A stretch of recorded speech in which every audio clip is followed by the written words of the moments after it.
Hello, students of class 6. Good morning. I am Malik sir. I am going to continue the lesson light, shadows and reflection. Right? इसमें मैंने आपको कल मैं आपको pinhole camera के बारे में बता रहा था, वो क्या होता है, उसके कंस्ट्रक्शन के बारे में, उसके यूजेस के बारे में, वो कैसे काम करता है और नेचर में पिनहोल कैमरा कैसे है.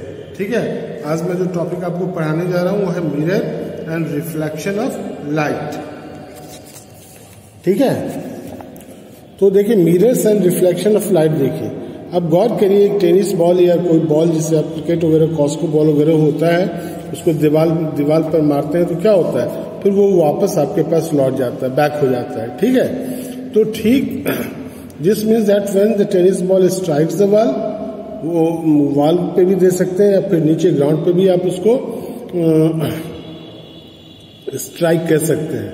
तो वो क्या करता है, दोनों केस में चाहे वॉल हो चाहे ग्राउंड हो, उस बॉल को वापस बैक करता है. नहीं तो similarly when light falls on the surface of an object, ठीक उसी तरह से जब लाइट किसी सरफेस पर गिरता है ना, तो ऑब्जेक्ट जिसके ऊपर पड़ता है उस लाइट को क्या करता है, वापस लौटा देता है ना.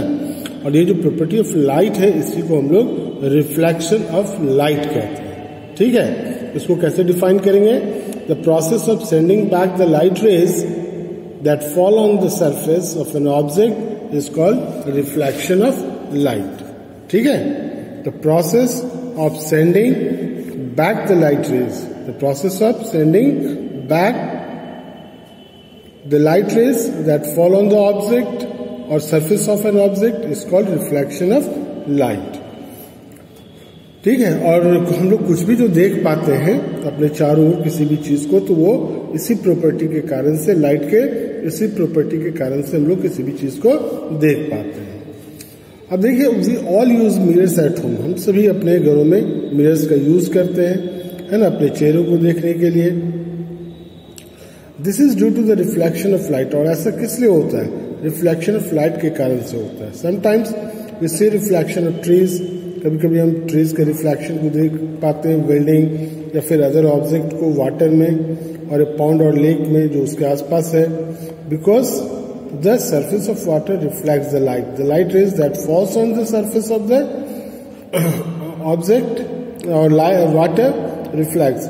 जो भी लाइट रेज सरफेस वाटर के सरफेस पर पड़ता है रिफ्लेक्ट होता है, और ये रिफ्लेक्टेड रेज हमारे आंखों तक जब पहुंचता है तो हम उसको देख पाते हैं.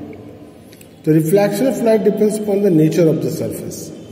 और रिफ्लेक्शन जो है लाइट का, ये इस बात पे डिपेंड करता है, हालांकि सभी सरफेस पर रिफ्लेक्शन होगा, ठीक है, लेकिन बेहतर या डिफ्यूज रिफ्लेक्शन कैसे होगा ये देखिए.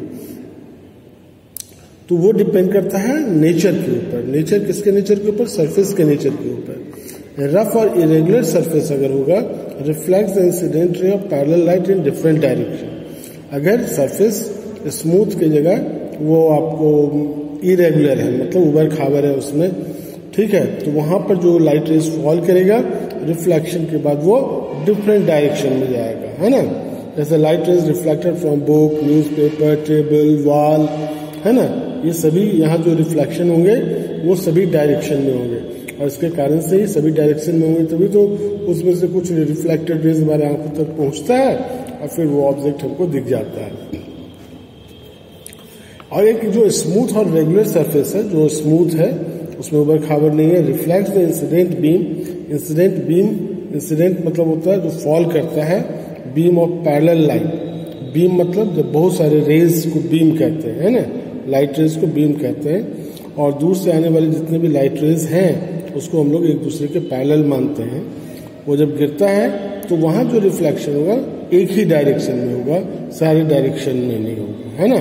तो स्मूथ और रेगुलर सरफेस के द्वारा जो रिफ्लेक्शन होता है इसको स्मूथ रिफ्लेक्शन कहते हैं. और वही चीज जब इरेगुलर सरफेस पर होता है उसको इरेगुलर रिफ्लेक्शन या डिफ्यूज रिफ्लेक्शन कहते हैं, है ना. अब यहाँ पे दिखाया जा रहा है to show that shiny polish surface जैसे कि मिरर है, तो मिरर क्या ग्लासी होता है, उसके पीछे वाले हिस्से में सिल्वर का कोटिंग क्या रहता है, फिर सिल्वर कोटिंग को बचाने के लिए एक और कोटिंग होता है, जिसके कारण से सिल्वर जो है बहुत अच्छा रिफ्लेक्टर माना जाता है ना. तो यहाँ पर टॉर्च चाहिए, प्लेन मिरर चाहिए, एक बुक चाहिए। मेथड आपको क्या करना है, यू नीड 2 और more friends and class dark room चाहिए इस एक्टिविटी को पूरा करने के लिए। एक दोस्त को बोलिए, है ना, at 1 of your friends to hold a mirror, mirror को वो होल्ड करेगा, ठीक है, अपने हाथों में at 1 corner of the room, room के किसी कॉर्नर में। Ask the other friend to stand in the other corner of the room, और दूसरे फ्रेंड को बोलिए दूसरे कॉर्नर, रूम के दूसरे कॉर्नर में खड़ा होगा। You stand in another corner, आप तीसरे कॉर्नर में खड़े हो जाइए, जैसे टॉर्च आपके हाथ में होगा। स्विच ऑन द टॉर्च, जब टॉर्च को स्विच करेंगे, हाँ, और वहां से light torch and direct the beam, और टॉर्च के बीम ऑफ लाइट को आप मिरर के ऊपर डालेंगे that your friend is holding.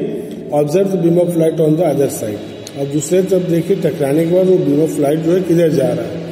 Adjust the direction of mirror, mirror के डायरेक्शन को थोड़ा एडजस्ट करिए ताकि बीम जो है ना, so that the beam of light falls on another friend standing in the dark room, कि वो बीम जो टकराने के बाद, मिरर से टकराने के बाद आपके दोस्त के ऊपर वो बीम टकराने के बाद गिरे, है ना। इससे बाद 2 बातें कंक्लूड होती हैं। Beam of light after striking the mirror is reflected from the mirror, जो भी लाइट रेज मिरर पे गिर रहा है वो रिफ्लेक्ट हो रहा है एक ही डायरेक्शन में, क्योंकि यहाँ पर जो सरफेस है वो स्मूथ है, रेगुलर है। आप देखिए, we can not see the reflected beam of light when a book is used instead of mirror, लेकिन अब मिरर की जगह अगर बुक रखते हैं तो बुक किसी भी लाइट रेज को रिफ्लेक्ट नहीं करता है। तो कंक्लूजन इसका हुआ, शाइनी और वेल पॉलिश सरफेस जो होता है लाइक मिरर से रिफ्लेक्ट लाइट वेरी वेल। तो डल सर्फेसेस लाइक बुक है do not reflect the light as the mirror does, करेगा लेकिन इतना नहीं करेगा जितना कि मिरर करेगा। अब यहां देखिए, तो आज के लिए इतने ही, है ना। आगे हम लोग करेंगे, एक एक्टिविटी है और, है ना, उसके बारे में कल करेंगे। Thank you, have a nice day.